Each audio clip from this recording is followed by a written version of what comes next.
Las novelas de Alicia no son novelas infantiles, son historias para convertirnos en niños.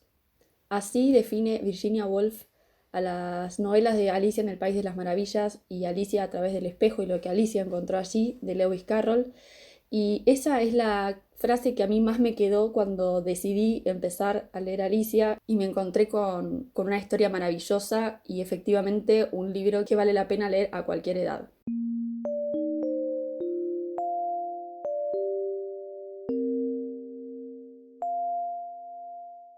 Alicia estaba empezando ya a cansarse de estar sentada con su hermana a la orilla del río, sin hacer nada. Se había asomado una o dos veces al libro que estaba leyendo su hermana, pero no tenía ni dibujos ni diálogos. ¿Y de qué sirve un libro si no tiene dibujos o diálogos?, se preguntaba Alicia. Así pues, se puso a considerar con algún trabajo, pues con el calor que hacía aquel día se sentía adormilada y torpe, si el placer de tejer una cadena de margaritas le valía la pena de levantarse para ir a recogerlas, cuando de golpe saltó corriendo cerca de ella un conejo blanco de ojos rosados. Así arranca Alicia en el País de las Maravillas, la primera de las novelas de Alicia, la primera que escribe Lewis Carroll en 1865, y si bien ese es el año en el que se publica por primera vez Alicia en el País de las Maravillas, el personaje de Alicia ya existía en algunas otras historias de Lewis Carroll, historias que quizás no fueron publicadas o no fueron escritas, pero sí fueron contadas. Y es que Lewis Carroll tenía una relación muy estrecha con un grupo de niñas de las hermanas Little, entre ellas la menor, que se llamaba Alicia, y solía contarles historias ficticias para pasar el rato. La relación con estas hermanas y sobre todo con Alicia va a ser una relación que va a marcar mucho la literatura de Carroll, sobre todo las novelas de Alicia.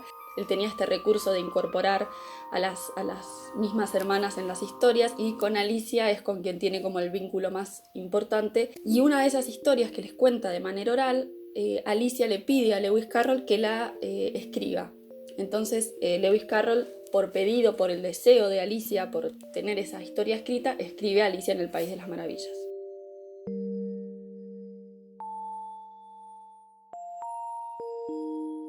El argumento del libro puede ser anecdótico, digamos, no es lo importante. Esta es una novela que no trabaja desde el argumento, sino desde el lenguaje.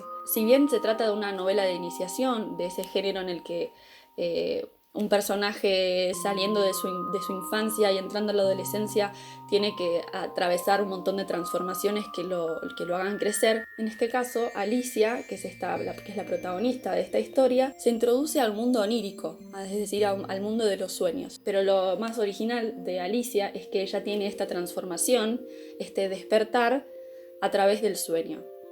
Y el sueño es lenguaje. Entonces, todas las transformaciones y todos los aprendizajes que tiene Alicia son a través de la experimentación del lenguaje.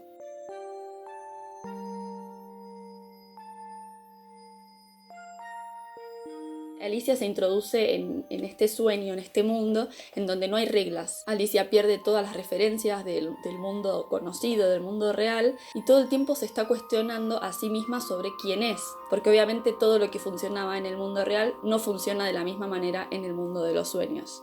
Así que básicamente Alicia se va a ir topando con distintos personajes con los cuales va a tener diálogos muy extraños.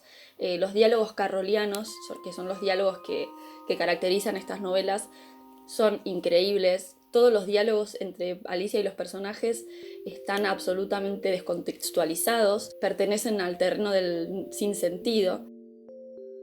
Alicia trató de imaginar lo que sería vivir de esta manera tan extraordinaria, pero le seguía pareciendo demasiado extraño, de forma que decidió seguir preguntando: ¿pero por qué vivían en el fondo de un pozo?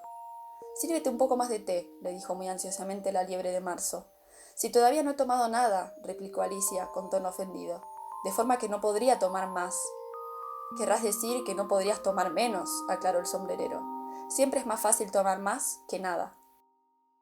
Nosotros acompañamos obviamente a una Alicia que todo el tiempo se está cuestionando sobre lo que le pasa y deseando entender las reglas de este nuevo mundo, pero obviamente las reglas están regidas por el azar, entonces al no haber reglas, Alicia está absolutamente perdida y no puede confiar en las referencias que trae del mundo real. Esta novela y fundamentalmente Carroll es conocido por el invento de los neologismos. Un neologismo es una palabra inventada una palabra que no existe, porque normalmente se conforma por el montaje de 2 o más palabras y en general también conllevan más de un sentido.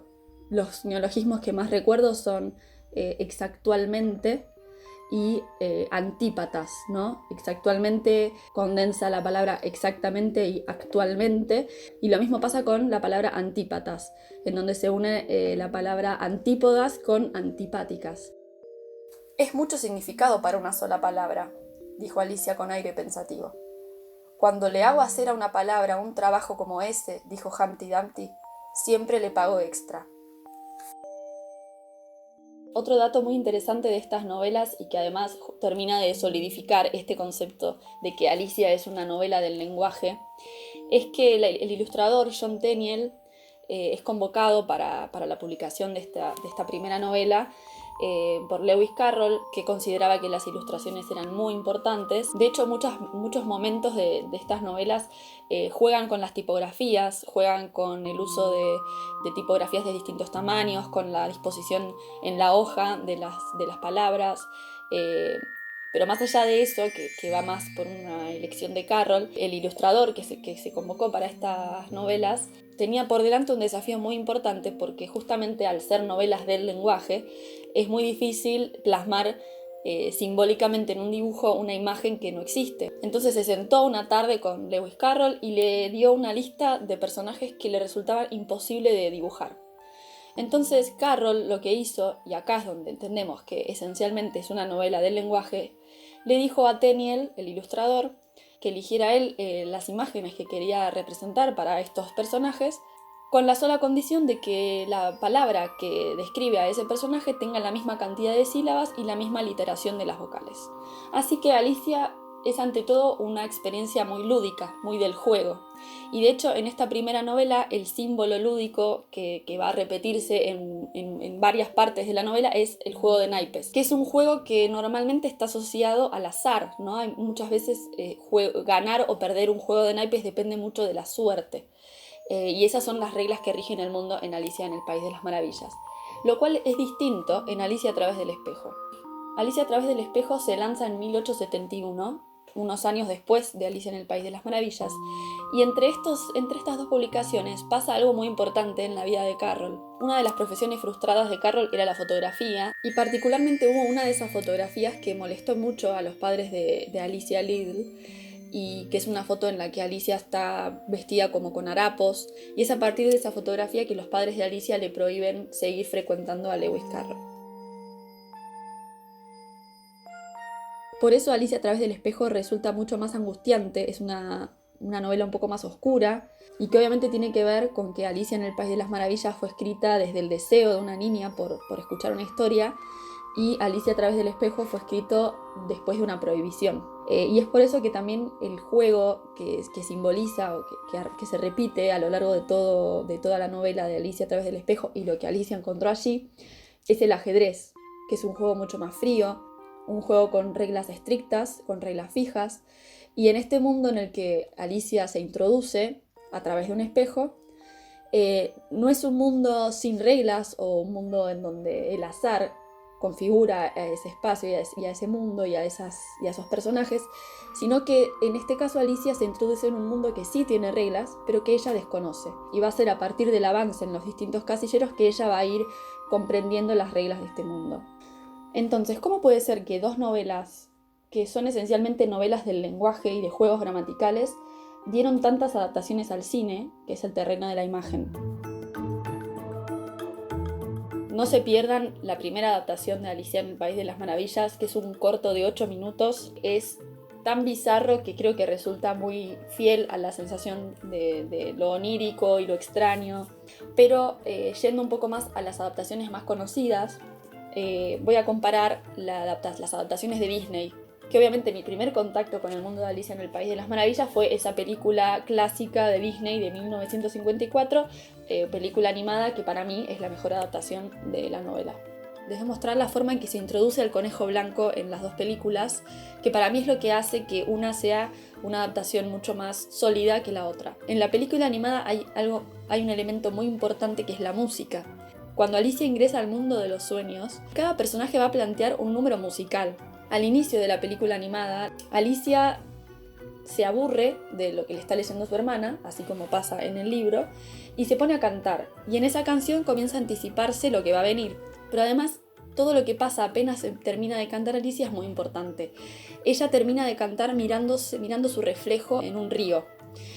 En un mismo plano, es decir, sin cortes, la cámara decide mostrar únicamente el reflejo de Alicia, que se va deformando, la cámara se mueve y empieza a formarse la figura del conejo blanco. La cámara se levanta a este nuevo plano de realidad introducido a partir de un reflejo y vemos la figura del conejo, ahora sí corporizado en una supuesta realidad. Pero la introducción que hizo la cámara, no Alicia, sino la cámara, en este caso, fue a partir de un reflejo, fue a partir de una simbolización. Entramos al mundo de los sueños a partir de una imagen. Fíjense cómo se filma la aparición del conejo en esta adaptación. Alicia nota una presencia extraña en el espacio, y la primera vez que aparece el conejo es filmado de una forma convencional, plano contra plano. Y esa lógica de corte está asociada a la lógica de diálogo, a una lógica que no plantea ningún tipo de interrogante sobre la realidad de lo que se está representando. La adaptación de Tim Burton, que vale aclarar que él no es el guionista, sino el director de la película, es una adaptación libre, lo cual es válido, obviamente. A mí me gusta cuando los directores se la juegan por una interpretación propia de la novela. Lo que pasa es que la esencia de la novela no se respeta. ¿Por qué? Porque se le aporta a Alicia un argumento. Y un argumento lógico. En esta película Alicia ya es adolescente, a la que quieren casar por conveniencia con otro chico, y que como escape a esa realidad se introduce en este mundo paralelo que no termina de quedar claro si es efectivamente el mundo de los sueños o si efectivamente es un mundo paralelo. Cuando ingresa a este mundo se encuentra con personajes que ya la conocen, que no le plantean a ella ningún tipo de cuestionamiento ni del lenguaje, ni de la imagen, ni de la identidad, ni de nada. Y de hecho, cuando ingresa Alicia a este mundo se encuentra con una suerte de misión o con una suerte de desafío, que es que la Reina Roja tomó el poder de gobierno de este mundo y que ese gobierno debe recuperarlo la Reina Blanca. Bueno, digamos que parece más una adaptación de las Crónicas de Narnia que de Alicia en el País de las Maravillas, al menos desde el argumento. Lo único que mantiene Tim Burton en la película es el nombre propio de los personajes y su caracterización física. Así que bueno, hasta acá llegó este video, mucha información para un solo video. Si les gustó, pónganle like al video y suscríbanse al canal. También aprieten la campanita para que les avise cuando suba nuevos videos. Cuéntenme sobre qué otros libros les gustaría que haga este tipo de videos, quizás comparando un poco las adaptaciones con las novelas originales o más libros clásicos y sus claves de lectura. Y nos vemos en el próximo video de Bibliotácora.